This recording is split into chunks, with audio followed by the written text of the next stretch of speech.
ঊনবিংশ শতাব্দীতে ডুবে যাওয়া একটি জাহাজের সন্ধান পেয়েছিল ব্রিটেনের এক ডুবুরি দল। ওই জাহাজটি খুঁজতেই পরিচালিত হয় সমুদ্র অভিযান। আর অভিযানকালীন সমুদ্রের ১৯০ ফুট গভীরে আবিষ্কৃত হয় শ্যাম্পেইনের ভাণ্ডার। জাহাজের সন্ধান চালিয়ে পাওয়া গেছে ১৭৫ বছরের পুরনো প্রচুর শ্যাম্পেইনের বোতল। শত শত বছর ধরে সমুদ্রতলে পড়ে থাকা এই শ্যাম্পেইনের দাম যে আদতে কতটা অমূল্য তা বলার অপেক্ষা রাখে না।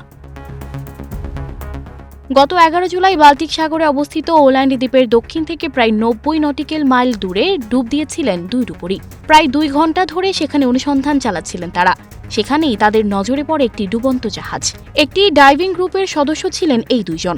বিষয়টি নজরে পড়ার পর নিজেদের গ্রুপকে বিষয়টি জানায় তারা। এরপর সেখানে হাজির হয় ৪০ জন ডুবুরির একটি দল। ওই দলের প্রধান টমস স্ট্যাচুরা বলেন, সমুদ্রের প্রায় ১৯০ ফুট গভীরে ওই জাহাজে সন্ধান চালিয়ে পাওয়া গেছে শেল্টার নামের একটি জার্মান ব্র্যান্ডের মিনারেল ওয়াটারের বোতল ও প্রচুর পরিমাণ শ্যাম্পেইন। ১৯ শতকের ওই জাহাজটি ভালো অবস্থাতেই রয়েছে। শ্যাম্পেইন ও পানির বোতলগুলো বড় বড় ঝুড়িতে ভরা ছিল।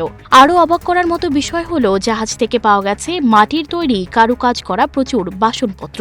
ওই মাটির বাসন যে সংস্থার তৈরি, সেই সংস্থা এখনও রয়েছে। সংস্থাটি থেকে স্বীকার করা হয়েছে বোতলগুলো তাদেরই তৈরি। তবে শ্যাম্পেইনগুলো কোন সংস্থার তা এখনও স্পষ্ট নয়। জাহাজের মধ্য থেকে উদ্ধার হওয়া জলের বোতলের মাটির পরীক্ষা করে জানা গেছে সেগুলো ১৮৫০ থেকে ১৮৬৭ সালের মধ্যে তৈরি। ওই জাহাজ কোনো বাণিজ্যিক জাহাজে ছিল তা তো অনুমিত, এবং সে সময় এগুলো বাণিজ্যিকভাবে বিক্রি করা হতো। মূলত রাজারা এইসব পান করতেন। এই বোতলের এত দাম ছিল যে সেগুলো এক স্থান থেকে অন্য স্থানে নিয়ে যাওয়ার জন্য পুলিশি নিরাপত্তার ব্যবস্থা করা হতো।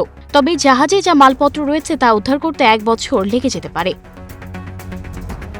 বিশেষজ্ঞদের দাবি, ১৮৫২ সাল নাগাদ রাশিয়াতে বাণিজ্য করতে যাওয়ার সময় মাঝপথেই দুর্ঘটনার কবলে পড়ে সমুদ্রে সলিল সমাধি হয় জাহাজটির। সে সময় রাশিয়ার রাজা ছিলেন প্রথম নিকোলাস।